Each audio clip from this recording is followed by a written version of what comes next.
السلام عليكم ورحمة الله وبركاته. وعليكم السلام ورحمة الله وبركاته. الحمد لله والصلاة والسلام على رسول الله وعلى آله وصحبه ومن والاه، أما بعد. فأعوذ بالله من الشيطان الرجيم. إنا أنزلناه في ليلة مباركة إنا كنا منذرين. وقال سبحانه: إنا أنزلناه في ليلة القدر ليلة القدر خير من 1000 شهر. وقال النبي صلى الله عليه وسلم: من صام رمضان إيمانا واحتسابا غفر له ما تقدم من ذنبه. وقال سبحانه: من قام رمضان إيمانا واحتسابا غفر له ما تقدم من ذنبه. وقال سبحانه: من قام ليلة القدر إيمانا واحتسابا غفر له ما تقدم من ذنبه. متفق عليه. الحمد لله, আল্লাহ তাবারক ওয়া তাআলার অশেষ মেহেরবানি যে আল্লাহ তাবারক ওয়া তাআলা আমাদেরকে বছরের শ্রেষ্ঠ মাস রমজান মাস পাইয়ে দিয়েছেন এবং রমজান মাসের বিশেষ আমল সিয়াম পালন করার আল্লাহ তাবারক ওয়া তাআলা আমাদেরকে তৌফিক দান করেছেন এবং সিয়াম পালন করতে করতে আমরা ইতিমধ্যে শেষ দশকের একেবারেই সন্নিকটে উপস্থিত হয়েছি। শেষ দশকে আল্লাহর নবী সাল্লাল্লাহু আলাইহি ওয়াসাল্লাম আমাদেরকে বেশ কিছু আমলের তালিকা দিয়েছেন। এই আমলগুলো কোরআনেও রয়েছে, নবী সাল্লাল্লাহু আলাইহি ওয়াসাল্লামের হাদিসের ভিতরেও রয়েছে। আমরা এই আমলগুলো সম্পর্কে অনেকেই জানি, তারপরও আজকে আমরা এই আমলগুলো নিয়ে কিছু ইলমি আলোচনা করার প্রয়াস গ্রহণ করেছি। আল্লাহ তাবারক ওয়া তাআলা আমাদেরকে তৌফিক দান করুন, আল্লাহুম্মা আমিন। শেষ দশকের বিশেষ আমল হচ্ছে লাইলাতুল কদর অর্জন করার বা লাইলাতুল কদরকে পাবার জন্যে সর্বাত্মক চেষ্টা চালানো। লাইলাতুল কদর হচ্ছে এমন একটি রাত, যেই রাত সম্পর্কে আল্লাহ তাবারক ওয়া তাআলা নিজেই একটি সূরা নাজিল করেছেন, সূরাতুল কদর, এবং বিচ্ছিন্নভাবে আল্লাহ তাবারক ওয়া তাআলা সূরা আদ-দুখানের মধ্যে 3 থেকে 5 পর্যন্ত বা 6 পর্যন্ত লাইলাতুল কদরের কি হয়, লাইলাতুল কদরে কিভাবে ভাগ্য বন্টন হয় সে বিষয়ে আলোচনা করেছেন। তা আমরা সংক্ষেপে জানার চেষ্টা করব যে লাইলাতুল কদর পাওয়ার উদ্দেশ্যে আমরা কি কি করতে পারি। তো আলহামদুলিল্লাহ, লাইলাতুল কদর যেহেতু একটি অত্যন্ত মহিমান্বিত মূল্যবান রাত এবং মুসলমানদের জন্য এটি অত্যন্ত গুরুত্বপূর্ণ, মুসলমানদের জন্য অল্প সময়ে বিপুল আমল করার সুযোগ আল্লাহ তাবারক ওয়া তাআলা এই রাত্রে দান করেছেন। আল্লাহ তাবারক ওয়া তাআলা নিজেই বলছেন, ইন্না আনজালনাহু ফি লাইলাতিল কদর, নিশ্চয়ই আমরা একে নাজিল করেছি, অর্থাৎ কোরআনকে নাজিল করেছি লাইলাতুল কদরে। আল্লাহ তাবারক ওয়া তাআলা গোটা রমজান মাসের যেভাবে ফজিলত বর্ণনা করেছেন কোরআন নাজিলের মাধ্যমে, ঠিক আল্লাহ তাবারক ওয়া তাআলা লাইলাতুল কদরেরও ফজিলত বর্ণনা করেছেন কোরআন নাজিলের মাধ্যমে। রমজান এমন একটি মাস যেই মাসে কোরআন নাজিল করা হয়েছে। ঠিক এমনিভাবে লাইলাতুল কদর এমন একটি রাত যেই রাত্রে আল্লাহ কোরআন নাজিল করেছেন, এবং এই রাতটি এতই আল্লাহ তাবারক ওয়া তাআলার কাছে পছন্দনীয়, এতই আল্লাহ তাবারক ওয়া তাআলার কাছে প্রিয় যে আল্লাহ তাবারক ওয়া তাআলা এই রাতটিকে 1000 মাসের সমমূল্য দান করেছেন। আল্লাহ বলছেন, লাইলাতুল ওমা আদরাকা মা লাইলাতুল কদর, হে নবী আপনি কি জানেন লাইলাতুল কদর কি? তারপরে আল্লাহ নিজেই জবাব দিচ্ছেন, লাইলাতুল কদরি খায়রুম মিন আলফি শাহর, লাইলাতুল কদর হচ্ছে 1000 মাসের চেয়ে উত্তম। 1000 মাসের চেয়ে উত্তমের অর্থ হলো 1000 মাসে যদি আমরা স্বাভাবিক সাধারণ ইবাদতগুলো করি তাহলে যে পরিমাণে সওয়াব এবং নেকি কামাই করা সম্ভব, আল্লাহ তাবারক ওয়া তাআলা একটি রাত্রের ভিতরেই আমাদেরকে সেই নেকি দান করার জন্য আশ্বাস দিয়েছেন। এমন সেই রাত আল্লাহ তাবারক ওয়া তাআলা আমাদের সকলকে এই রাত পাওয়ার ব্যবস্থা করে দিন, সহজ করে দিন, তৌফিক দান করুন, আল্লাহুম্মা আমিন। রাসূলুল্লাহ সাল্লাল্লাহু আলাইহি সাল্লাম বলছেন, মান কামা লাইলাতাল কদরি ঈমানান ওয়া ইহতিসাবান গুফিরা লাহু মা তাকদ্দামা মিন যামবি, যে ব্যক্তি লাইলাতুল কদরের রাত্রে কিয়ামুল লাইল পালন করবে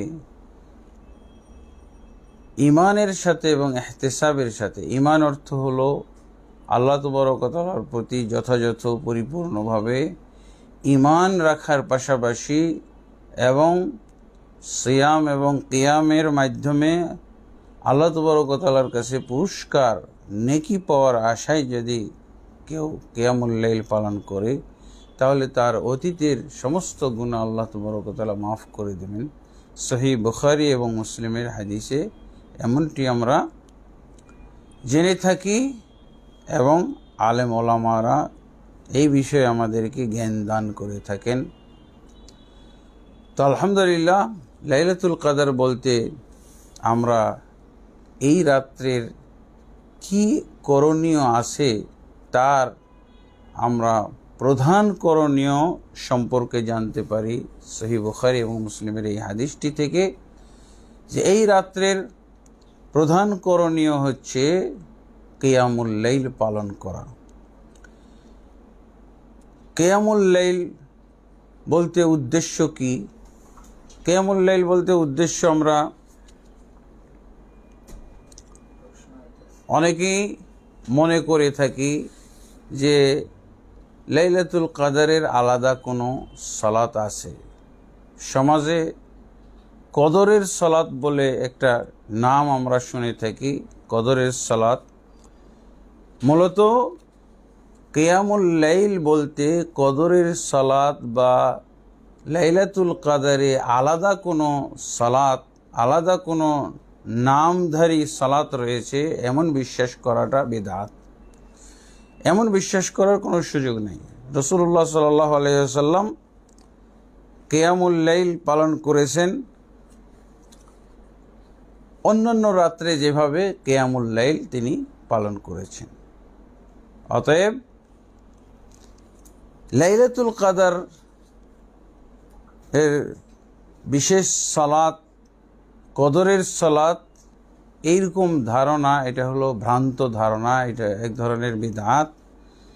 বরং লাইলাতুল কদরের পূর্বে যেভাবে কিয়ামুল লাইল একজন মুসল্লি করে, একজন সায়েম ব্যক্তি, সিয়াম পালনকারী ব্যক্তি করে, ঠিক ওইভাবেই পালন করবেন।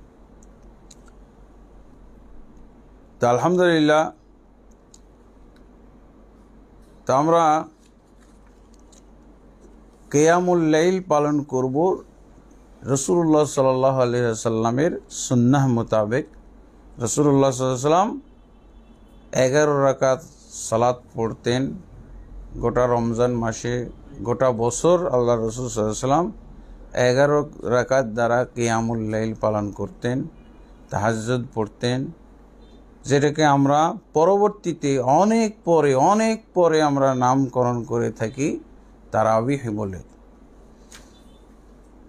তো তারাবি বলতে আমার আলাদা কোনো সালাত পড়ার সুযোগ নাই, সেই কিয়ামুল লাইল যেটা কদরের আগের রাত্রে পড়েছিলাম সেটাই আমরা পড়ব। কিন্তু রাসূলুল্লাহ সাল্লাল্লাহু আলাইহি ওয়াসাল্লাম কিয়ামুল লাইল পালন করার ক্ষেত্রে কয়েক ধরনের সময় আমরা লক্ষ্য করে থাকি। কখনো আল্লাহ রাসূল সাল্লাল্লাহু আলাইহি ওয়াসাল্লাম দীর্ঘ সময় পড়তেন, কখনো মাঝারি পদ্ধতি বা মাঝারি লম্বা করতেন, দীর্ঘ করতেন, আর কখনো তার চেয়েও কম লম্বা করতেন। সবসময় আল্লাহ রাসূল সাল্লাল্লাহু আলাইহি ওয়াসাল্লাম একই ধরনের রাকাত সংখ্যা ঠিক রাখার চেষ্টা করতেন। রাসূলুল্লাহ সাল্লাল্লাহু আলাইহি ওয়াসাল্লাম যেদিন শর্ট করে পড়তেন, খুবই সংক্ষেপ করে পড়তেন, সেই দিন শুধুমাত্র আল্লাহ রাসূল সাল্লাল্লাহু আলাইহি ওয়াসাল্লাম 11 রাকাত সালাত পড়তে পারতেন। আর যেদিন আল্লাহ রাসূল সাল্লাল্লাহু আলাইহি ওয়াসাল্লাম লম্বা করতেন সেদিন 7 রাকাত পড়তেই, বিতির সহ 7 রাকাত পড়তেই অথবা 9 রাকাত পড়তেই রাত শেষ হয়ে যেত। কিন্তু দুঃখজনক হলো সত্য, আমাদের দেশে বা আমাদের সমাজে 20 রাকাত 23 রাকাত সালাত শেষ করে দেওয়ার পরও 5-7 ঘন্টা আরও থেকে যায়। তারপর অনেকে প্রশ্ন করেন যে কদরের রাতে আর কি করব, আগে কি করব। অথচ রাসূলুল্লাহ সাল্লাল্লাহু আলাইহি ওয়াসাল্লাম 11 রাকাত সালাত সেদিন পড়তে পারতেন, সেই রাতেই পড়তে পারতেন যেই রাতে আল্লাহ রসুল সংক্ষেপে পড়তেন। তাহলে আল্লাহ রসুল সাল্লাল্লাহু আলাইহি ওয়াসাল্লামের সংক্ষিপ্ত সালাত আমরা যদি পড়তাম সেটা 11 রাকাত। আল্লাহ রসুল সাল্লাল্লাহু আলাইহি ওয়াসাল্লাম দীর্ঘ করে পড়তেন 7 রাকাত অথবা 9 রাকাত। অতএব আমাদেরকে রাসূলুল্লাহ সাল্লাল্লাহু আলাইহি ওয়াসাল্লামের মতো করে পড়ার চেষ্টা করতে হবে। এরপর আমরা জানব যে এই লাইলাতুল কাদার কোনটিকে আমরা বলবো। লাইলাতুল কাদার প্রথমত বলা হয়েছে ব্যাপকভাবে শেষ দশক পুরাটাই লাইলাতুল কাদারের রাত। আবার বিশেষভাবে বলা হয়েছে 21-এর রাত, 23-এর রাত, 25-এর রাত, 27-এর রাত, 29-এর রাত, অর্থাৎ বেজোড় রাতগুলো। এই বেজোড় রাতগুলো হলো লাইলাতুল কাদার। যারা ঢালাওভাবে জোড় বেজোড় জাগরণ না করতে পারবে তাদেরকে অবশ্যই চেষ্টা করতে হবে যাতে করে বেজোড় রাতগুলো জাগরণ করতে পারে, সেই রাতগুলোতে কিয়ামুল লাইল পালন করতে পারে। কিয়ামুল লাইল হলো প্রধান আমল, এরপরে কোরআন তেলাওয়াত, এরপরে জিকির আজকার, এরপরে অন্যান্য দোয়া কালাম, ইচ্ছা স্বাধীন দোয়া করবে, নিজের জন্য অন্যের জন্য তওবা ইস্তেগফার করবে। কারণ সহিহ হাদিসের মধ্যে রয়েছে রাসূলুল্লাহ সাল্লাল্লাহু আলাইহি ওয়াসাল্লাম বলছেন, যে ব্যক্তি রমজান পেল অথচ তার জীবনের গুনাহগুলো মাফ করে নিতে পারল না, সে ব্যক্তি হতভাগ্য।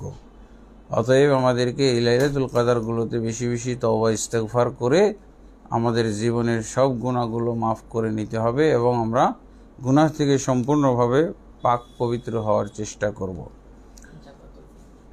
আলহামদুলিল্লাহ, এরপরে যে বিশেষ আমল, সেই বিশেষ আমলটি আমরা বলতে পারি এতেকাফ। এতেকাফ হলো শেষ দশকের বিশেষ আমল। রাসূলুল্লাহ সাল্লাল্লাহু আলাইহি ওয়াসাল্লাম শেষ দশকে এতেকাফ করতেন এবং আল্লাহ রাসূল সাল্লাল্লাহু আলাইহি ওয়াসাল্লাম শেষ দশকে বিশেষভাবে ইবাদত পালনের জন্য প্রস্তুতি গ্রহণ করতেন এবং সেই প্রস্তুতি ছিল অত্যন্ত শক্ত। আয়েশা রাদিয়াল্লাহু আনহা থেকে বর্ণিত, তিনি বলেন রাসূলুল্লাহ সাল্লাল্লাহু আলাইহি ওয়াসাল্লাম শেষ দশক প্রবেশ করার সাথে সাথে শক্ত করে লুঙ্গি বেঁধে নিতেন, অর্থাৎ কোমর বেঁধে নিতেন, অতঃপর তিনি সারা রাত জাগতেন এবং তার পরিবারের সদস্যদেরকে জাগিয়ে দিতেন, অর্থাৎ পরিবার নিয়ে তিনি সারা রাত ইবাদতে কাটাতেন। তো নবী সাল্লাল্লাহু আলাইহি ওয়াসাল্লামের সুন্নাহ মোতাবেক আমরাও সেভাবে রাত জাগরণ করব। আর যারা এতেকাফ করবেন, এতেকাফের জন্য তো 24টা ঘন্টা হলো এতেকাফের নিয়ত। আর মানুষের স্বাভাবিক চাহিদা অনুসারে যার যে সমস্ত নিত্য প্রয়োজনীয় কাজ রয়েছে, বাথরুমে যাওয়া, খাওয়া, গোসল করা, কারোর সাথে কথা বলা, স্ত্রীর সাথে কথা বলা, পরামর্শ করা, এগুলো সব জায়েজ আছে। তবে আমাদের অবশ্যই দুনিয়াবি কাজ একেবারে বন্ধ রাখতে হবে। শুধুমাত্র এমন কাজই করবে যা না করলে চলবে না, অথবা বিশাল ক্ষতি হয়ে যাবে এরকম। ইতিকাফের প্রধান নিয়ম হচ্ছে যে ইতিকাফ করতে হবে যে কোনো একটি জামে মসজিদে। এবং ইতিকাফের মূলত দুইটি রুকন রয়েছে। একটি হলো নিয়ত পোষণ করা। কিসের নিয়ত? প্রত্যেক ইবাদতের তো আমরা আলাদা নিয়ত করি, সিয়ামের নিয়ত, কিয়ামের নিয়ত, সুন্নতের নিয়ত, ফরজের নিয়ত। আমরা অবশ্যই মসজিদে নিজেকে 24 ঘন্টা আবদ্ধ রেখে আল্লাহর ইবাদত করব, এই নিয়তে মসজিদের একটি জায়গা গ্রহণ করা। এবং অবশ্যই আরেকটি শর্ত হলো যে ইতিকাফের জন্য মসজিদকেই কেবল নির্বাচন করতে হবে, অন্য কোথাও ইতিকাফ করা জায়েজ নেই। কোরআন এবং সুন্নাহর মধ্যে এর কোনো দলিল খুঁজে পাওয়া যায় না। অনেক মনীষীর মতামত পাওয়া যায়, রায় পাওয়া যায়, কিয়াস পাওয়া যায়, মাযহাব পাওয়া যায়, তরিকা পাওয়া যায়। এগুলোর কোনো ধর্তব্যতা নেই। আল্লাহ তাবারক ওয়া তাআলা একেবারে ডাইরেক্ট বলে দিয়েছেন, ওয়ালা তুবাশিরুহুন্না ওয়া আনতুম আকিফুনা ফিল মাসাজিদ, তোমরা খবরদার স্ত্রীদের সাথে মিলিত হবে না যখন তোমরা মসজিদে ইতিকাফরত থাকো। তো ইতিকাফের কথাটা আল্লাহ তাবারক ওয়া তাআলা মসজিদের সাথে জুড়ে দিয়েছেন। মসজিদ ছাড়া ইতিকাফের কোনো অস্তিত্ব নাই। এরকম কোনো ঘরে বা কোনো জায়গায় ইতিকাফের নিয়তে নিজেকে আবদ্ধ রাখা এটা জায়েজ হবে না, বরং বেদাতের অন্তর্ভুক্ত হয়ে যাবে। তো অবশ্যই আমাদেরকে ইতিকাফের ব্যাপারে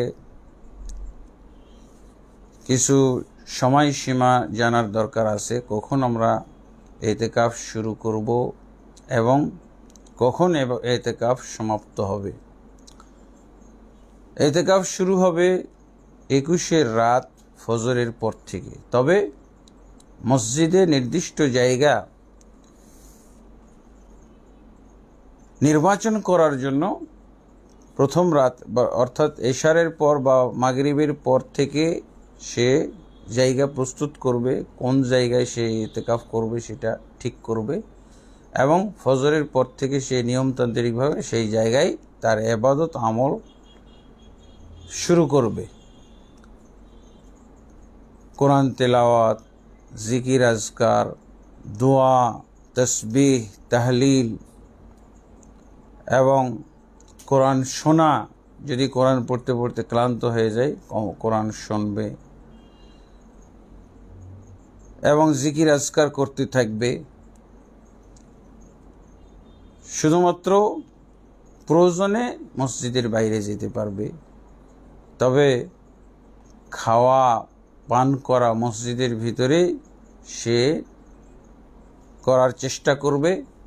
বাড়ি থেকে আনিয়ে নেবে অথবা হোটেল থেকে এনে নেবে, অথবা মসজিদের মধ্যেই রান্না বান্না হবে, সেখান থেকে খাবে। যদি কোনো ব্যবস্থা না থাকে সে নিজেও হোটেলে, পার্শ্ববর্তী কোনো হোটেলে যেয়ে খানা খেতে পারবে। এতে কোনো সমস্যা নেই। আর অবশ্যই সে ইতিকাফরত অবস্থায় গোসল করতে পারবে, সে অবশ্যই সাবান ব্যবহার করতে পারবে, ব্রাশ করতে পারবে এবং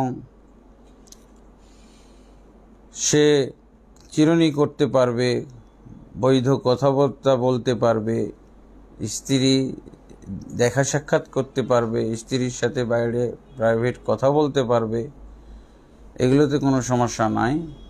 ব্যবসা বাণিজ্য করতে পারবে না, মেলামেশা করতে পারবে না।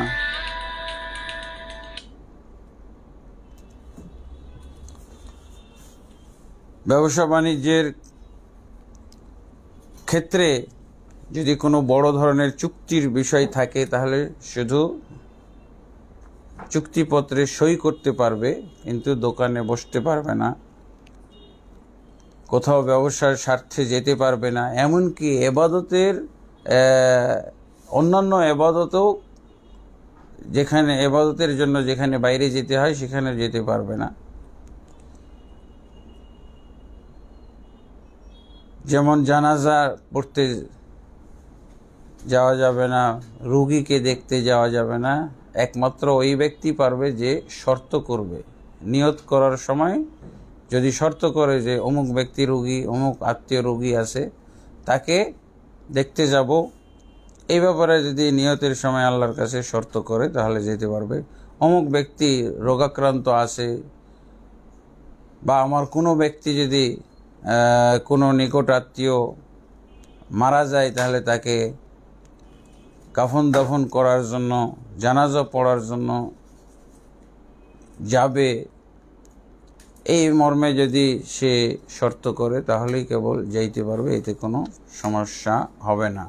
তবে যদি শর্ত না করে থাকে, এরকম যদি কোনো কঠিন প্রয়োজন পড়ে যায় তাহলে সেই ক্ষেত্রে ইতিকাফ ভঙ্গ করে যেতে পারবে। ইতিকাফের শুরুটা যেমন 21 তারিখে ফজরের পর থেকে নিয়মতান্ত্রিকভাবে চালু হয়, এমনিভাবে ইতিকাফের শেষ সময় হচ্ছে শেষ দিন, রমজানের শেষ দিন সূর্য ডোবার সাথে সাথে ইতিকাফ সমাপ্ত হয়। এই সময়তেই সে বেরিয়ে যেতে পারে, বাসায় চলে যেতে পারে, কিন্তু উত্তম হলো ঈদের সালাত পড়ে বাসায় যাওয়া। আলহামদুলিল্লাহ, ইতিকাফ বিষয়ে আমরা সংক্ষেপে জানলাম। এরপরে বিশেষ আমল হচ্ছে জাকাতুল ফিতর বা সাদাকাতুল ফিতর। সাদাকাতুল ফিতরের ব্যাপারে রাসূলুল্লাহ সাল্লাল্লাহু আলাইহি ওয়াসাল্লাম থেকে যে বিধান পায়, জাকাতুল ফিতরের বিশেষ কোনো বিধান কোরআনে নেই। রাসূলুল্লাহ সাল্লাল্লাহু আলাইহি ওয়াসাল্লাম হাদিসের মাধ্যমে আমাদেরকে জানিয়েছেন। আব্দুল্লাহ ইবনে ওমর রাদিয়াল্লাহু আনহু হাদিস বর্ণনা করেছেন এবং আবু সাঈদ খুদরি রাদিয়াল্লাহু আনহু থেকে হাদিস বর্ণিত হয়েছে। ইবনে ওমর রাদিয়াল্লাহু আনহু বর্ণনা করেন, ফরদা আলাইনা রাসূলুল্লাহ সাল্লাল্লাহু আলাইহি ওয়াসাল্লাম যাকাতাল ফিতরি সা'আম মিন তামরিন সা'আম মিন শাঈরিন আলা কুল্লি হুররিন আও আবদিন যাকারিন আও উনসা মিনাল মুসলিমিন। ইবনে ওমর রাদিয়াল্লাহু আনহু বলছেন যে আল্লাহর রাসূল সাল্লাল্লাহু আলাইহি সাল্লাম আমাদের উপরে যাকাতুল ফিতরকে ফরজ করেছেন। আর এই যাকাতুল ফিতর হলো রমজানের বিশেষ একটি ইবাদত এবং রমজানের শেষ দশক, একেবারেই রমজানের শেষের দিকে এই ইবাদত পালন করতে হয়। তবে ফরজ হয় সূর্য ডোবার সাথে সাথে, কিন্তু দু একদিন আগে দেওয়া জায়েজ আছে, পরিশোধ করা জায়েজ আছে। জাকাতুল ফিতরের ক্ষেত্রে বেশ কিছু মাসলা মাসাইল রয়েছে। তার ভিতরে এক নম্বর হলো যে পরিমাণ। জাকাতুল ফিতরের পরিমাণ হচ্ছে 1 সা। যত হাদিস পাওয়া যায় রাসূলুল্লাহ সাল্লাল্লাহু আলাইহি ওয়াসাল্লাম থেকে, সাহাবায়ে কেরাম বর্ণনা করেছেন, সব হাদিসে পাওয়া যায় 1 সা করে আল্লাহ রাসূল সাল্লাল্লাহু আলাইহি ওয়াসাল্লাম খাদ্যদ্রব্য বের করতে বলেছেন। খেজুর হোক, জব হোক, গম হোক, এবং এই জাকাতুল ফিতর আদায় করতে হবে মুসলিমদের বড় ছোট এমনকি স্বাধীন এবং দাস সকলের পক্ষ থেকে এই জাকাতুল ফিতর আদায় করতে হয়। শিশুদের পক্ষ থেকেও, যদিও তারা সিয়াম পালন করে না, কিন্তু তাদের পক্ষ থেকে জাকাতুল ফিতর আদায় করতে হয়। জাকাতুল ফিতরের পূর্ণ পরিমাণ হচ্ছে 1 সা। 1 সা। সা শব্দের অর্থ হলো পাত্র। আমাদের দেশেও পাত্র দিয়ে আমরা চাউল মাপি। গ্রামের মহিলারা এখনও চাউল মেপে দেয়, কোটা দিয়ে মাপে, মগ দিয়ে মাপে। তো সেই কোটা বা মগ, এটাকেই রাসূলুল্লাহ সাল্লাল্লাহু আলাইহি ওয়াসাল্লামের যুগে সা বলা হতো। এই সা দ্বারা একটা জিনিস আরও সুন্দর করে বোঝায় যে এটা অবশ্যই খাদ্যদ্রব্য হইতে হবে, দানা জাতীয় জিনিস হইতে হবে। কারণ পাত্র দিয়ে কখনো টাকা পয়সা, মুদ্রা মেপে দেওয়া হয় না। পাত্র দিয়ে শুধুমাত্র দানা জাতীয় খাদ্যদ্রব্য ইত্যাদি মাপা হয়। আর এখানে খাদ্যদ্রব্যের ক্ষেত্রে শর্ত হলো অবশ্যই মানুষ যে খাদ্য খায় সেটা দিতে হবে। পশু পাখির খাদ্য দিলেও হবে না, মাছের খাদ্য দিলেও হবে না। মানুষ যে খাদ্য খায় সেই খাদ্য দিতে হবে, এবং এমন খাদ্য হইতে হবে যেই খাদ্যটা ঈদের দিন প্রস্তুত করার উপযুক্ত। এমন খাদ্য যেন না হয় যে এই খাদ্য প্রস্তুত করতে 1 সপ্তাহ লেগে যাবে। এই কারণে অনেক আলেম ওলামা ধান দেওয়ার পক্ষে না, ধান দেওয়া যাবে না। চাউল দিতে হবে, গম দিতে হবে, জব দিতে হবে, খেজুর, কিশমিশ, এগুলো। যেহেতু আমাদের ভারত, বাংলাদেশ বা পৃথিবীর সব জায়গায় এখন প্রধান খাদ্যের স্থান দখল করেছে চাউল, অতএব এখন চাউল ছাড়া অন্য কিছু দেওয়াটা ঠিক হবে না। তবে চাউল যে যেই মানের খাবে, যেরকম দামের খাবে, সেই রকম মান সেই রকম দামের চাউল দিতে হবে। এরপরে আরেকটা বিষয় আসে, সেটা হলো যে এই জাকাতুল ফিতর কখন আদায় করতে হবে।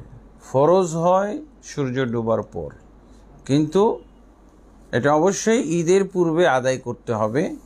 এটাই হলো নিয়ম। রাসূলুল্লাহ সাল্লাল্লাহু আলাইহি ওয়াসাল্লাম বলছেন, মান আদ্দাহা ক্বাবলা সালাতি ফাহিয়া যাকাতুম মাকবুলা। যে ব্যক্তি সালাতের পূর্বে, অর্থাৎ ঈদের সালাতের পূর্বে আদায় করবে, সেটা তার গ্রহণযোগ্য হবে। আর যেটা পরে দিবে, এটা সাধারণ সাদাকা বলে গণ্য হবে। অবশ্যই সেটা সাদাকাতুল ফিতর বলে গণ্য হবে না। আলহামদুলিল্লাহ। এরপরে পাত্র দ্বারা যে আমরা খাদ্যদ্রব্য মেপে দেব, এটা কি পরিমাণ দিব। বর্তমান যদি আমরা আরব দেশগুলোতেই এখনও সার প্রচলন রয়েছে, সা দিয়ে খাদ্যদ্রব্য মাপা হয়। এই জন্য আরব দেশগুলোতে যদি আমরা সা খুঁজতে যাই, তাহলে বিভিন্ন মাপের সা, পাল্লা পাথরে আমরা যদি ওই সার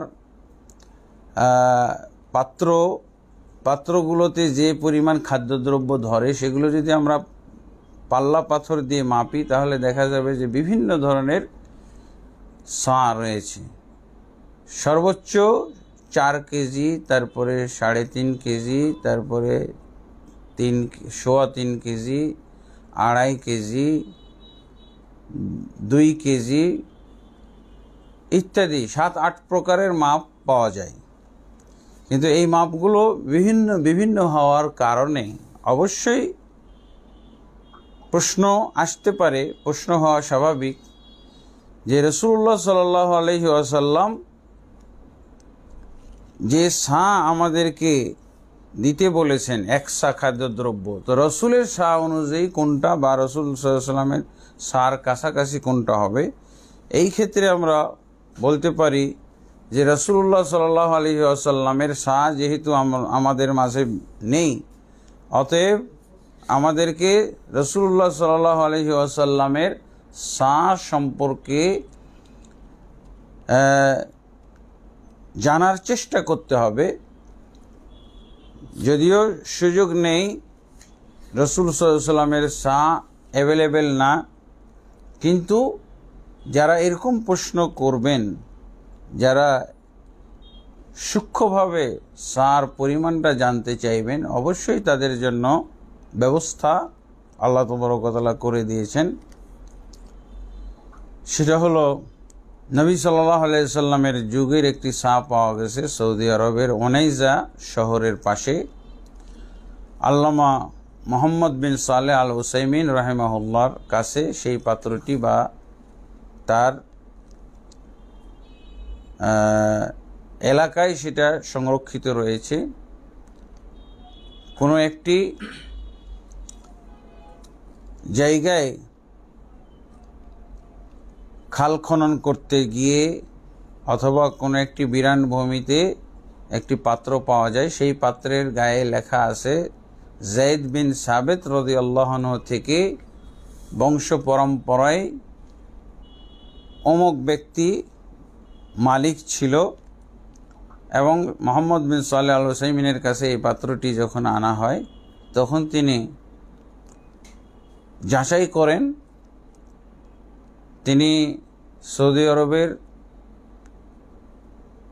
সেই সময়ের সবচেয়ে বড় আলেম বা দ্বিতীয় পর্যায়ের আলেম তিনি ছিলেন। 1 নম্বর বা গ্র্যান্ড মুফতি ছিলেন শেখ বিন বাজ, এবং তার পরেই তার মর্যাদা দেওয়া হতো, তাকে সেই অবস্থানে রাখা হতো।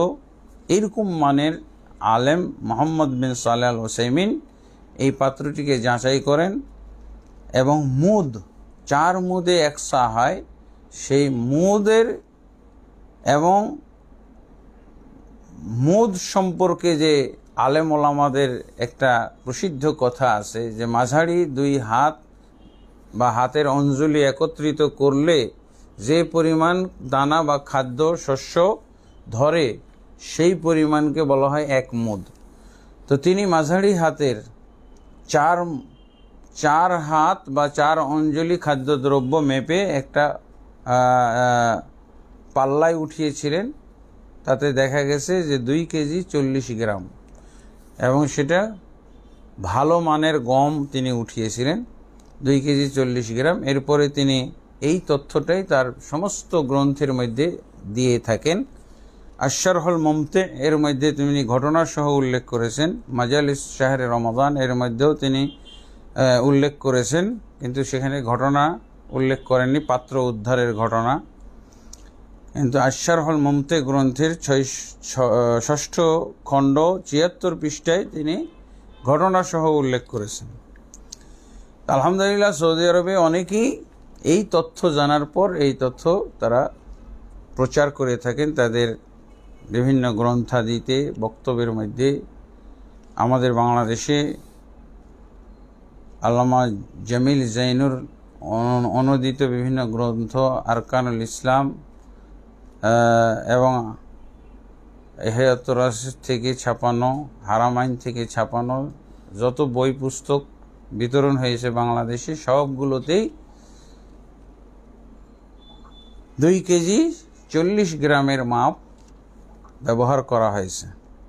তো আলহামদুলিল্লাহ, অবশ্যই সায়ের তুলনামূলক সবচেয়ে নির্ভরযোগ্য গ্রহণযোগ্য মাপ হলো 2 কেজি 40 গ্রাম।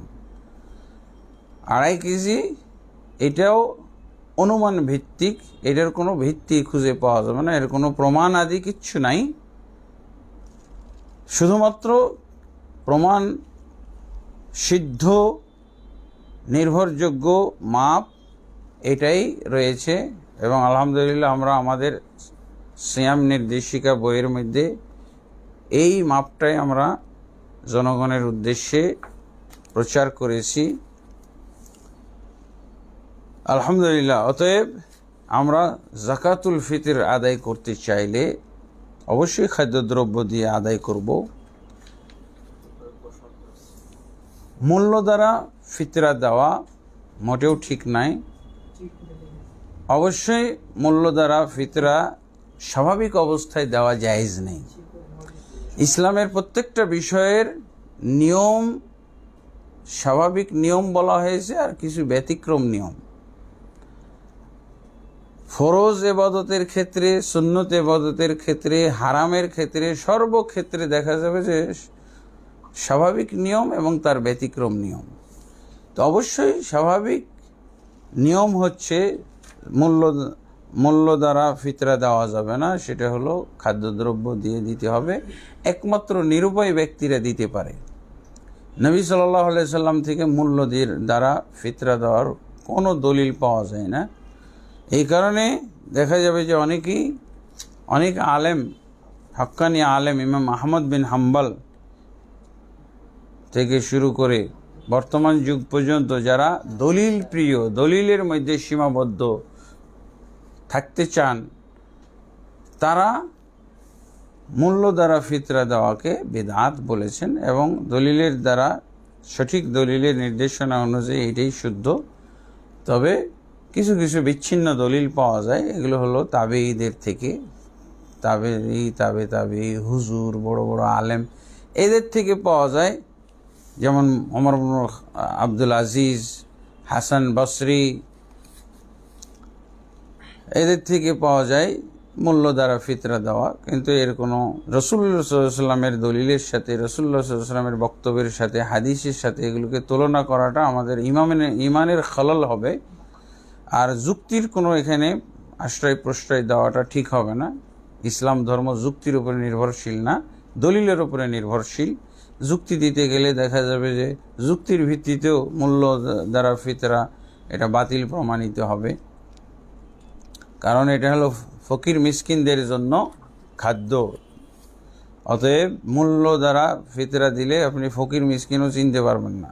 অনেক সময় ধনী ব্যক্তিও নিয়ে নিতে পারে। আমাদের দেশে ফিতরা কেলেঙ্কারির ইতিহাস রয়েছে। নেতারা, সর্দার মণ্ডলরা ফিতরার টাকা আত্মসাৎ করার অনেক নজির রয়েছে, সব সমাজে প্রায় রয়েছে। কিন্তু যদি আপনি খাদ্যদ্রব্য দেন তাহলে এইটার কোনো সুযোগ থাকে না, দুর্নীতি করার সুযোগ থাকে না।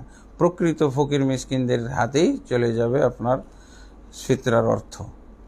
এবং রাসূলুল্লাহ সাল্লাল্লাহু আলাইহি ওয়াসাল্লাম সেটাই বলেছেন, তুমাতুল লিল মাসাকিন, মিসকিনদেরকে খাদ্য দেওয়ার জন্য, খাদ্যের ব্যবস্থা করার জন্যই এই যাকাতুল ফিতর। আর কি, অতহরাতান লিস-সাইম, রোজাদার ব্যক্তির সিয়ামকে পবিত্র করার জন্য। আমরা মূল্যর কথা বলতে গেলে দেখা যাবে যে অনেক ইবাদতের মধ্যে উল্টাপাল্টা চলে আসবে। অনেকে বলতে পারে যে আমি কুরবানি না দিয়ে কুরবানির পশুর মূল্য দিয়ে দেবো, তাহলে কি হবে? ইবাদতটা বিকৃত হয়ে গেল না? যদি মূল্য দ্বারা ফিতরা দেওয়া যাইতে পারে বলি, তাহলে এগুলো সব জায়গায় আসতে পারে। আমি কুরবানির পশু না দিয়ে আমার টাকাটা দান করে দেবো, এটা হবে? হজের ক্ষেত্রে আমি কুরবানি না দিয়ে টাকা দিয়ে দেবো, ওই দেশে ফকির মিসকিন নেই। তো এই জন্য আর সহজ, ফকিরদের জন্য, মিসকিনদের জন্য গ্রহণ করা সহজ, এই যুক্তি দেওয়াটাও ঠিক না। কারণ আপনাকে ইবাদতটা সঠিকভাবে, যথাযথভাবে পালন করতে হবে। আপনাকে এই যাকাত বের করতে হবে। যাকাত গ্রহণকারীদের সুবিধার্থে আপনি আপনার ইবাদতকে বিকৃত করবেন, এটা ঠিক হবে না। আলহামদুলিল্লাহ, আমরা আজকের মতো শেষ দশকের আলোচনা সংক্ষেপে এখানেই সমাপ্ত করছি। সুবহানাকাল্লাহুম্মা ওয়া বিহামদিকা আশহাদু আল্লা ইলাহা ইল্লা আনতা আস্তাগফিরুকা ওয়া আতুবু ইলাইক। প্রশ্নোত্তর আছে? সুলতান আহমেদ নামে একজন প্রশ্ন করেছেন, শাইখ সৌদির সাথে মিলিয়ে কি সবে কদর তালাশ করব নাকি দেশের সাথে? এই বিষয়টা নিয়ে কনফিউশনে আছি। আলহামদুলিল্লাহ, শবে কদর হলো আমাদের চাঁদ দেখা অনুযায়ী। চাঁদ দেখা অনুযায়ী আজকে কদরের রাত্রেই তো এই প্রশ্ন না, এই প্রশ্ন শেষ হয়ে গেছে, এই প্রশ্নের উত্তর ক্লিয়ার হয়ে গেছে 1 তারিখেই। যেহেতু চন্দ্র ভূখণ্ড ভারতবর্ষে যেই দিন যেই বার রমজানের 1 রমজান শুরু হয়েছে, সেই অনুযায়ী শবে কদর হবে। বেজোড় রাত বা জোড় রাত যাই আমি ধরি, সেই অনুযায়ী হবে। এটা শেষ দশকে এসে এই প্রশ্নের কোনো সুযোগ নাই, এটা প্রথম রমজানেই শেষ হয়ে গেছে। আর সৌদি আরবের সাথে রোজা ঈদ করার কোনো দলিল নেই, সহি দলিল নেই, জয়ীফ দলিল, জাল দলিলও নাই। আর সৌদি আরব যাদেরকে ফলো করে আমরা এই মাসলায় ভুল করে ফেলি, বিভ্রান্তির মধ্যে পড়ে গেছি, সেই সৌদি আরব অন্য কোনো দেশের সাথে যারা তাদের পূর্বে চাঁদ দেখে তাদের সাথে তারা রোজা ঈদ করে না, সিয়াম পালন করে না। হ্যাঁ, তাহলে তাদের ক্ষেত্রেও তো একই প্রশ্ন জাগতে পারে যে সৌদি আরবের লাইলাতুল কাদরের কি হবে? লাইলাতুল কাদর আল্লাহ বন্টন করেন, লাইলাতুল কাদর কোনো হুজুর বন্টন করেন না। হুজুর বন্টন করলে এই প্রশ্নটা আসতো যে কিভাবে কি করব লাইলাতুল কাদর। ওই সিরিয়াতে চলে গেছে 2 দিন আগে লাইলাতুল কাদর, আর সৌদি আরবে গেছে 1 দিন আগে লাইলাতুল কাদর, বাংলাদেশে আজকে লাইলাতুল কাদর। হাই কীভাবে হুজুরকে বন্টন করার দায়িত্ব দেয় নাকি আল্লাহ? এই হুজুর মার্কা চিন্তা ভাবনা করাটা ঠিক না, এটা একটা সংশয়। হুজুরকে কোনো হুজুর, কোনো আলেম, কোনো মাখলুক, কোনো ব্যক্তিকে আল্লাহ লাইলাতুল কদরের ফ্যাসিলিটি বন্টনের দায়িত্ব দেন না, আল্লাহ বন্টন করেন। এর জন্য আল্লাহ তাবারক ওয়া তাআলা বিশেষ ধরনের ফেরেশতা নিযুক্ত করে রেখেছেন। কাজে এই প্রশ্নগুলো হলো একেবারে অবান্তর আকীদাগত ভ্রান্তি থেকে আসে। আল্লাহ তাবারক ওয়া তাআলার কুদরত, আল্লাহ তাবারক ওয়া তাআলার ক্ষমতা, আল্লাহ তাবারক ওয়া তাআলার পক্ষে 2 দিনের ডিফারেন্সে লাইলাতুল কদর বন্টন করা কঠিন না। যে আল্লাহর কাছে বিগত হাজার হাজার লক্ষ লক্ষ বছর আর ভবিষ্যতের হাজার হাজার লক্ষ লক্ষ কোটি বছর সমান, আল্লাহর কাছে 1-2 দিনের 1-2 রাত্রের ডিফারেন্সটাই কঠিন হয়ে গেল। এটা তো হলো বান্দার নিকটে কঠিন, বান্দার উপরে কঠিন, সেইটা আল্লাহর উপরে চাপাই দেওয়া, এটা আকীদাগত বিরাট ধরনের ভ্রান্তি। বরং আল্লাহর ক্ষেত্রে মুসলমানের আকীদা হবে এটা যে আল্লাহর জন্যে অতীতের লক্ষ লক্ষ কোটি কোটি বছর এবং ভবিষ্যতের লক্ষ লক্ষ কোটি কোটি বছর হলো সমান, তার কাছে সমান। অতএব লাইলাতুল কদর 2-3 রাতের ডিফারেন্সে বন্টন করা আল্লাহর জন্য কোনো কঠিন বিষয় না। আল্লাহ আমাদেরকে হেদায়েত দান করুন, বুঝ দান করুন। আল্লাহুম্মা আমিন। এক ভাই প্রশ্ন করেছেন আরেকটা, যে মসজিদে ইতিকাফ বসলে মসজিদ কমিটির তরফ থেকে যদি ইফতার এবং সেহরি খাওয়ায়, তাহলে ইফতারের এবং ইতিকাফের পর মসজিদ কমিটির পক্ষ থেকে যদি পাঞ্জাবি উপহার দেয়, তাহলে এগুলো গ্রহণ করা যাবে কিনা? আলহামদুলিল্লাহ, ইতিকাফ হলো প্রত্যেক মুসলিম ব্যক্তির ব্যক্তিগত ইবাদত। এই ইবাদত কারো পক্ষে করা যাবে না, মজুরি নিয়ে করা যাবে না, কোনো মসজিদ কমিটির পক্ষেও করা যাবে না। একেবারে নিছক ব্যক্তিগত ইবাদত, ব্যক্তি উদ্যোগে হইতে হবে। তবে যদি মসজিদ কমিটির পক্ষ থেকে বা কোনো মুসল্লির পক্ষ থেকে খানা ইফতার দেওয়া হয়, অথবা উপঢৌকন হিসেবে তাকে পাঞ্জাবি দেওয়া হয়, পায়জামা দেওয়া হয়, কোনো সমস্যা না। কিন্তু এটা শর্ত না, কোনো মসজিদ কমিটি বাধ্য না, মসজিদ কমিটির রোল বা নিয়ম এটা হইতে পারে না। এমনি স্বাভাবিক নিয়মে একজন আরেকজন মুসলমানকে হাদিয়া দিতে পারে, সেই সিলসিলায় সেই নিয়ম অনুযায়ী হাদিয়া দিলে জায়েজ আছে এবং গ্রহণ করাও জায়েজ আছে, কোনো সমস্যা নেই। জি। আসসালামু আলাইকুম ওয়া রাহমাতুল্লাহ। লাইলাতুল কদরকে কেন্দ্র করে আমার একটি প্রশ্ন, আর তা হলো লাইলাতুল কদরে কোন আমল অধিক ফজিলতপূর্ণ? লাইলাতুল কদরের আলোচনাতেই আমি এটা বলেছি যে কিয়ামুল লাইল, কিয়ামুল লাইল হলো সবচেয়ে মূল্যবান আমল বা ইবাদত লাইলাতুল কদরে। এরপরে বিশেষ একটি দোয়া আছে, এই দোয়াটি কিয়ামুল লাইলের ফাঁকে ফাঁকে 2 রাকাত পরপর, রাকাত শুরু হওয়ার আগে, রাকাত সালাত শেষ করার পরে বলতে থাকবে, হ্যাঁ, আল্লাহুম্মা ইন্নাকা আফুওয়ান তুহিব্বুল আফওয়া ফাআফু আন্নি। আয়েশা রাদিয়াল্লাহু আনহা জিজ্ঞেস করেছেন যে আমি যদি লাইলাতুল কদর পাই, অর্থাৎ লাইলাতুল কদরের সম্ভাবনা রাত পাই, তাহলে আমি কি বলতে পারি? তো রাসূলুল্লাহ সাল্লাল্লাহু আলাইহি ওয়াসাল্লাম এই দোয়াটি শিখিয়েছিলেন। এই দোয়াটি আমরা যত বেশি পারি, সম্ভব হয়, আমরা আওড়ানোর চেষ্টা করব, বলার চেষ্টা করব। আল্লাহ তৌফিক দান করুন। মোহাম্মদ রবিউল ইসলাম প্রশ্ন করেছেন, মহিলারা কোথায় ইতিকাফ করবে, মসজিদে না বাড়িতে? মসজিদে করার কোনো অপশন আছে কিনা মহিলাদের জন্য? অবশ্যই মসজিদেই করার নিয়ম রয়েছে, এবং সূরা বাকারা 187 নম্বর আয়াতে আল্লাহ শর্ত বেঁধে দিয়েছেন, ওয়ালা তুবাশিরুহুন্না ওয়া আনতুম আকিফুনা ফিল মাসাজিদ, খবরদার তোমরা মহিলাদের সাথে মিলিত হবে না মসজিদে ইতিকাফরত অবস্থায়। তো ইতিকাফ করতে হয় মসজিদে, এই কথাটা আল্লাহ সুনির্দিষ্ট করে বলে দিয়েছেন। অতএব কোনো ব্যক্তির জন্য মসজিদ ছাড়া অন্য কোথাও ইতিকাফ করা জায়েজ নেই, এমনকি মহিলাদের জন্য জায়েজ নেই। আল্লাহ রাসূল সাল্লাল্লাহু আলাইহি সাল্লামের অর্ধাঙ্গিনী, তাদের বাসা তো একেবারে মসজিদের পাশেই ছিল। তারা ধারণা করলে করতে পারতেন যে মসজিদেরই অংশ, বরং এখন আমরা মসজিদেরই অংশ দেখে থাকি। এরপরও আল্লাহ রাসূল সাল্লাল্লাহু আলাইহি সাল্লামের অর্ধাঙ্গিনীরা মসজিদে এসে ইতিকাফ করতেন। কোনো মহিলা সাহাবী ঘরের কোণে নিজের বাড়িতে ইতিকাফ করেছে এর কোনো নজির নেই, হাদিসে নাই, নবীর থেকে নাই, সাহাবীর থেকে নাই, তাবেঈ থেকে নাই কোনো, বরং এটাকে আমরা মাযহাব হিসেবে চালিয়ে থাকি যে অমুক মাযহাবে মহিলাদের জন্য বাড়িতে ইতিকাফ করা জায়েজ আছে। এই ধরনের দলিল বহির্ভূত মাযহাবের কোনো মূল্য নাই। আরেকটি প্রশ্ন আছে, শায়েখ শিরক কুফর রয়েছে এমন ব্যক্তিকে ফিতরা দেওয়া যাবে কিনা? শিরক কুফরে জড়িত এবং জানা যায়, তাকে চেনা যায় এমন ব্যক্তিকে অবশ্যই ফিতরা দেওয়া যাবে না।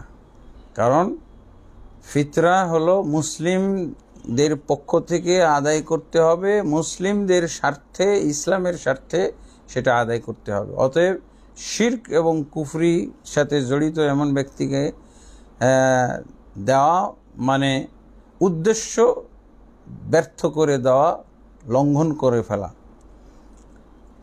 আল্লাহ যেন আমাদেরকে এমন করার সুযোগ না করে দেন।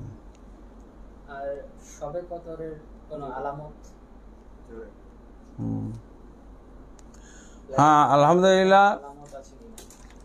লাইলাতুল কদরের কিছু আলামত পাওয়া যায়। সেই আলামতগুলো আমরা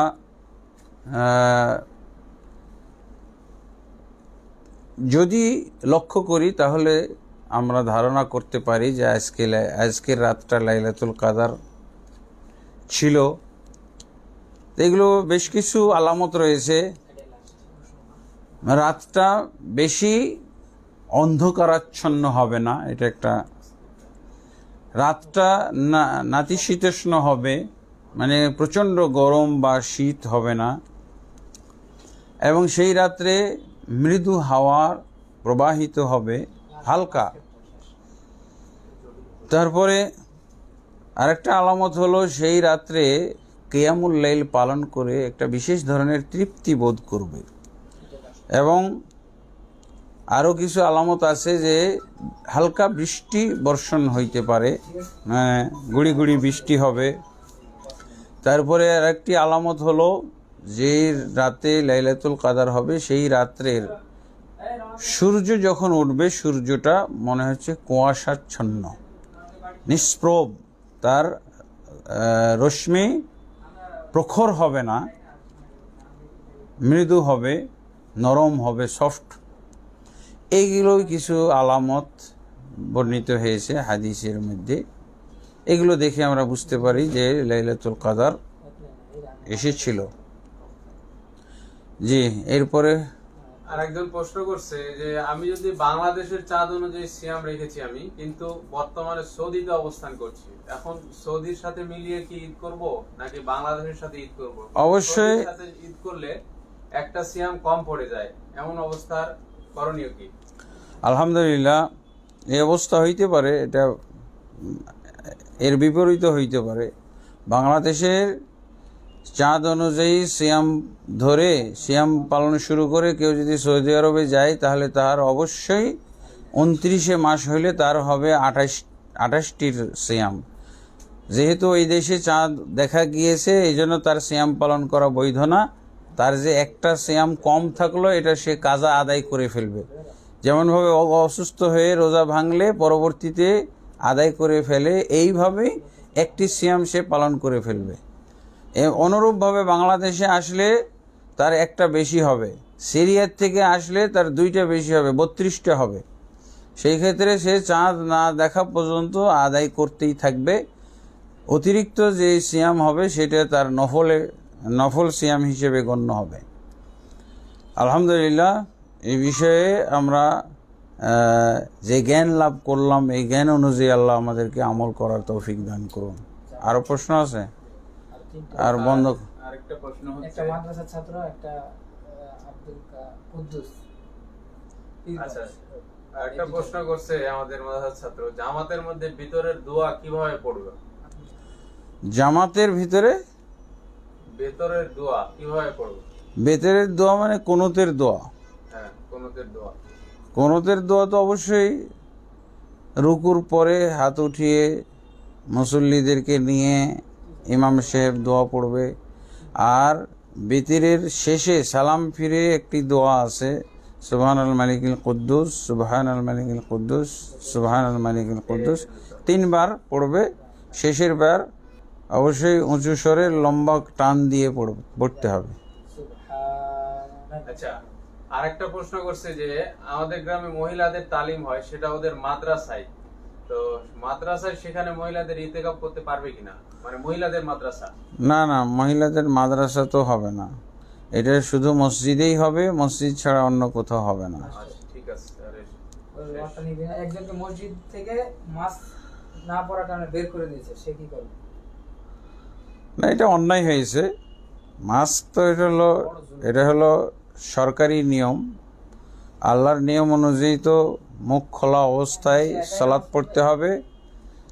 তাকে মসজিদ থেকে বের করে দিয়েছে, তাহলে সেই ক্ষেত্রে সে জামাত করে তার সাথীদের নিয়ে অথবা পরিবার নিয়ে সালাত পড়বে। জি, সুবহানাল্লাহ ওয়া বিহামদিহি, আশহাদু আল্লা ইলাহা ইল্লাল্লাহ, আস্তাগফিরুল্লাহ।